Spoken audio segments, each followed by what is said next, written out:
Rural Americans deserve access to the best of what our nation has to offer, especially health care. Across every state and every community, America's rural hospitals are the first line of defense, protecting our families, neighbors, and loved ones. No matter where you live, hospital care doesn't clock out. They're there 24 hours a day, 7 days a week, 365 days a year. Each year, America's over 5,000 hospitals care for millions of patients, providing 24/7 emergency care, delivering babies, cancer treatments, and other life-saving care that patients rely on. Behind every one of those patients are doctors, nurses, and caregivers working tirelessly to keep people healthy and safe. Hospitals are our community's lifelines. They employ our neighbors and keep our families healthy. But now, some in Congress are threatening access to care. Tell Congress, protect patient care to keep America strong. Don't cut rural health care.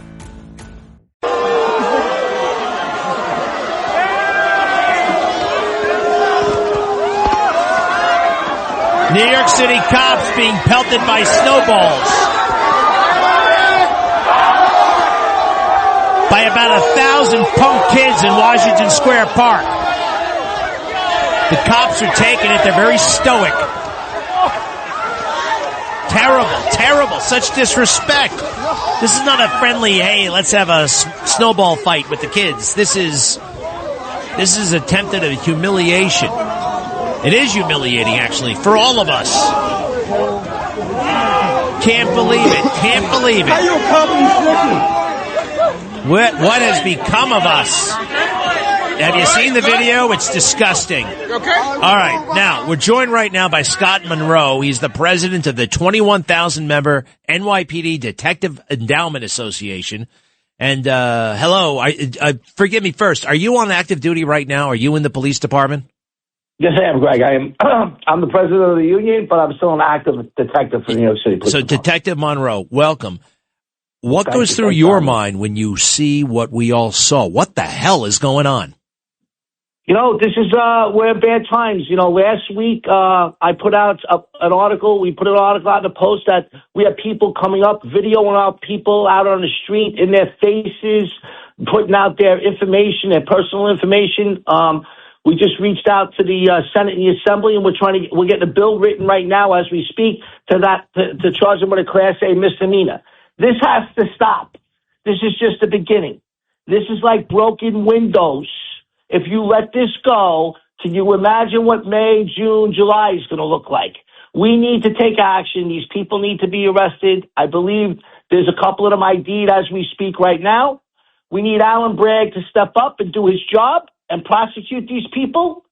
Moving forward, you have to believe in the men and women in blue. So look, totally agree. I would love to see some legislation, especially with the cameras and the, hey, what's your badge number? And the cops giving the badge number. By the way, is that necessitated? Is that a regulation? Is that a requirement? I see all these videos and they go right up to the cop and say, give me your badge number. And the cop almost invariably gives it. Not all the time, but pretty much. Yes. Usually the wonderful city council wants to give a business card to them now, So this is what we got here. This is what we're dealing with in the city. We have a governor's race coming up. I think we have a good speaker of the city council now that will look at these things. I think that moving forward, we need to get some more legislation done to stop this from going on with the cameras in the face, running their personal information and putting it on out on the internet, how many times they were in trouble, this, that. They're stopping them from performing their job. There's legislation in Florida right now. It's called HALO. And you can get locked up for a Class A misdemeanor. We just proposed that. It's getting written as we speak, and we're coming out with it hopefully in the next week or two. We need all legislators, Senate and the Assembly to join together to stop this from happening. I like the idea. Now, let me ask you something as we see this. What should the cops or could the cops have done? I've watched it a bunch of times. When one of these guys goes too far, they push the cop pushes one dude who really came at him too hard. For the most part, they're not responding. And I kind of get that. They're actually in their own way, they're maintaining their dignity. I don't know what their options are in this position. What do you make of it? Well, I believe there was only there's one sergeant, 8 cops assigned there that day. They were on top of the bathrooms. They were out of hand in the park. It's about time that they go in there. We start making arrests and stopping this from happening. So wait, all right, but my question to you though is, if you're one of 2 cops and you're surrounded by 100 people throwing snow at you, what do you do if you're a cop? Listen, everybody's different. I don't want to answer. If I know what I would do. I would lock somebody up for disorderly conduct. So let me ask you this also. This is not, here's the one thing I may remind you. And you know this, we've had basically 3 anti-cop mayors in a row. De Blasio, Adams, forget what everybody, he fooled the New York Post, but he's an anti-cop cop, and Mondami. And that's going to have an effect. And all this crap that's been going on in America.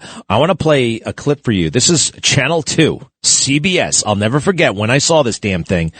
2017, it was in the summertime, and cops were being doused with water. It was horrific. Go ahead.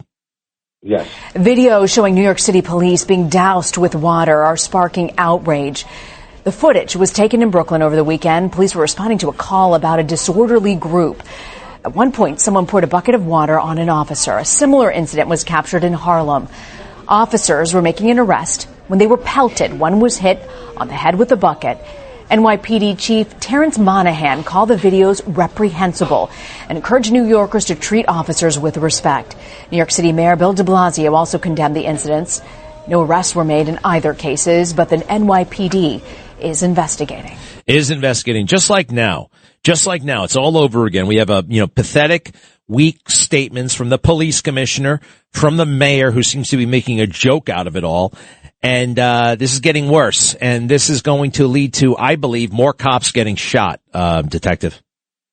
Okay, so I just want to clarify one or two things. Well, what? I don't think this would have happened under Eric Adams, my personal opinion.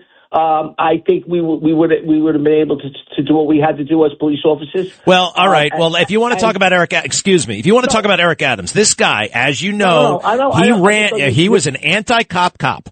He badmouthed the cop. He was basically a cancer from within, and he fooled people, right? And, he may have seen the light at one point, but he forgot about it 6 hours later.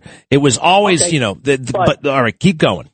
I don't want to, I'm not getting into Eric Adams. I just wanted to say that this union had a very good rapport with the Mayor, Eric Adams. But I will tell you, moving forward with this should not be happening anywhere. The mayor, we think it would be funny because my detectives of this union, they're not my detectives, they're members of this union, guard the mayor every day, and also Alan Bragg, and also the governor. So if they would like that to happen to them, I don't know. Is it funny? I don't know. Ooh, that's interesting. It's NYPD detectives who guard those guys? Yes, they are. Very interesting. Very interesting indeed. Wow. So, I mean, what could you... I don't know if that's funny or not. It's not funny. No, I don't think so. I don't think it's ever funny because you know what? Those men and women, Greg, came to work yesterday with 3 foot of snow, whether they lived in Long Island or they lived upstate. They still came to work every day to protect and do law and order in New York City. That I will tell you. They weren't home. They didn't get a snow day like the DA's office. Here's what he wrote. Yesterday. Here's what Mamdani writes. I've seen the videos of kids throwing snowballs at NYPD officers in Washington Square Park. Period. Okay, period. He's seen the videos. Next paragraph. Officers, like all city workers, have been out in a historic blizzard, keeping New Yorkers safe and cars moving. Period. Next paragraph. Treat them with respect. If anyone's catching a snowball, it's me. That's the joke. I guess that's the joke. And this catching thing, you know what that's liberal talk for? That's liberal talk for getting shot. That's the whole thing. Hey, fascist, catch this, right? That's a nod to leftist violent rhetoric right there. He doesn't condemn it. He doesn't criticize it. It's a vague call to respect.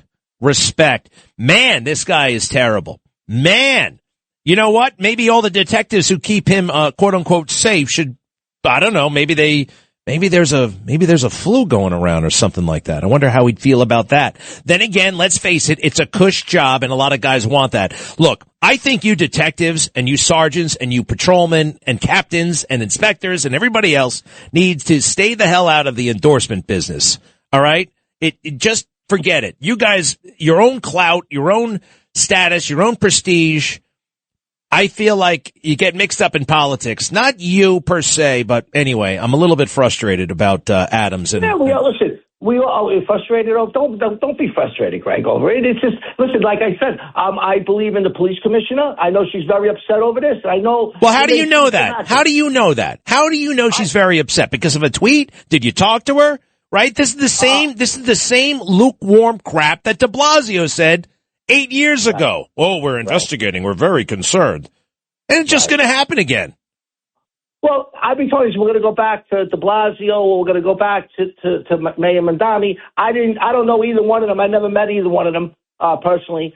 Like I said, taking over this role a little over a year and a half ago, I did meet Mayor Adams, and the bottom line is that I don't know those other two mayors. I don't want to speak for. All right, I'm just telling you, this is bigger than the moment right now. This has been happening for a long time, and people have said what you're saying right now 8 years ago, and but I think you're on the right track about going to Albany and new rules and laws.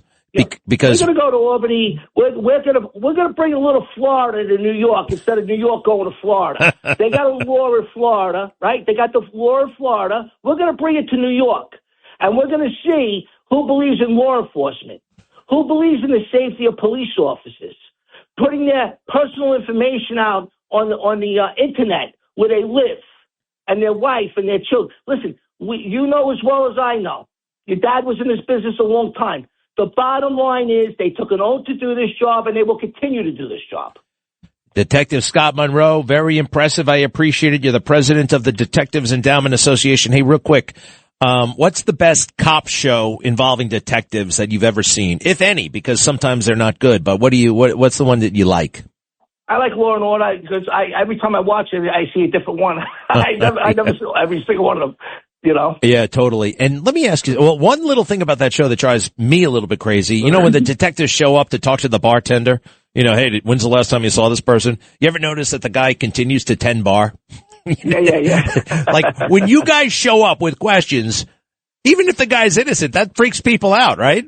Right. Well, we have those cameras everywhere now, Greg. No one's safe. No one's safe anywhere anymore. I mean, the bottom line is that, we've gone very far with investigations. We have a great chief of detectives here in New York right now, and you're gonna see something happen in the next couple of days, I'm sure. All right, real quick one other thing that I wanted to ask you real quick is Mrs. Guthrie. Got any theories on that case? No. Yeah. What my theory was from day one. They keep showing that house with the brand new roof. You know, I'm like, I hope they investigated those people that were on that roof probably for about 2-3 weeks straight. You never know who's in your house. It could be a cleaner's friend, cousin. You don't know. Yeah. You know, it could be the guy cleaning the pool's friend, cousin, sister. You don't know. So, that's why you have to be very careful on some of the things that you do. That's my only thing that I looked at. It was somebody that knew what went on there daily and who was there in the house and stuff like that. Yeah, no, totally. Wow, you guys get it. You're so observant, such savvy detectives. You're great. Scott Munro, Detective Scott Munro, president of the 21,000-member NYPD Detective Endowment Association. We appreciate it very much, sir. Thank you for having me. Rural Americans deserve access to the best of what our nation has to offer, especially healthcare. Across every state and every community, America's rural hospitals are the first line of defense, protecting our families, neighbors, and loved ones. No matter where you live, hospital care doesn't clock out. They're there 24 hours a day, 7 days a week, 365 days a year. Each year, America's over 5,000 hospitals care for millions of patients, providing 24/7 emergency care, delivering babies, cancer treatments, and other life-saving care that patients rely on. Behind every one of those patients are doctors, nurses, and caregivers working tirelessly to keep people healthy and safe. Hospitals are our community's lifelines. They employ our neighbors and keep our families healthy. But now, some in Congress are threatening access to care. Tell Congress, protect patient care to keep America strong. Don't cut rural health care.